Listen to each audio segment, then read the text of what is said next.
keeping in mind that you have to take all predictions with a certain number of grains of salt, or you might have believed Tom Craven, former FCC commissioner, who in 1961 told us that there was practically no chance that communication space satellites would ever be used to provide better telephone, telegraph, television, or radio service inside the United States.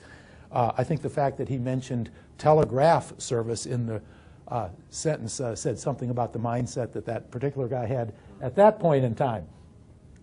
But research done by the market research firm International Data Corporation indicates that the market for public cloud services alone is expected to grow at a rate of 21.6% per year, from about $11 billion in 2009 to almost $30 billion by 2014.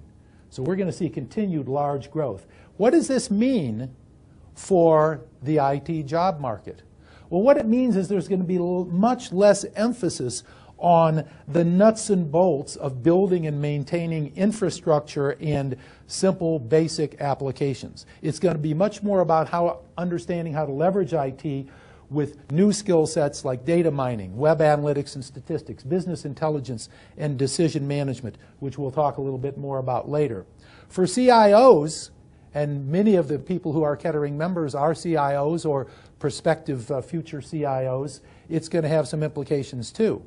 Let's keep another interesting prediction in mind by Ken Olsen, founder of Digital Equipment, who as recently as 1977 explained that there was absolutely no reason for any individual to have a computer in his home, which was why Digital Equipment would never be developing them. 15 years later, Digital Equipment was acquired by a personal computer company. This is the River Rouge plant outside of Detroit, Michigan.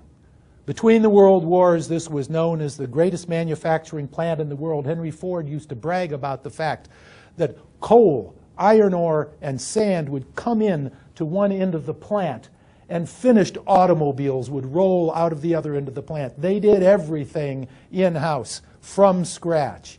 And the people who ran the Ford River Rouge plant and other plants like it were very skilled at managing their empires, their fiefdoms, if you will. But by the last third of the 20th century, automobiles and the market for automobiles had become much more complex and much more competitive. It was no longer economically competitive to be able to build automobiles from the ground up inside of single plants. And so automobile manufacturers, as did many other manufacturers, began to recognize that there was a need for a new way of doing business, that there was a need to build supply chains of relationships with vendors, not only direct vendors, but multi-tiered vendors of raw materials, parts, and even full assemblies, where the manufacturer was responsible for the design of the finished product and perhaps final assembly, and in some companies and industries, not even the final assembly of that product. This required a new type of skill set to be developed. Instead of the old plant manager who was great at working with everything underneath his control inside the four walls of the manufacturing plant, you had to have supply chain executives that could interact with an extensive network, multiple tiers of suppliers, multiple sources of supply for any given part or material. Up till the end of the 20th century, this is what a typical corporate data center looked like. Behind the glass walls, it was very much like the old manufacturing plants. Everything was done in-house. In fact, up until the late 1970s and even on into the 80s, often many of the application software programs were all written in-house. By the end of the century, most application software was purchased, but the operation was still run in-house. But that environment has changed over the last 10 or 15 years, and there are thousands of products and services out there, from infrastructure services, through platform software development services, through software as a service.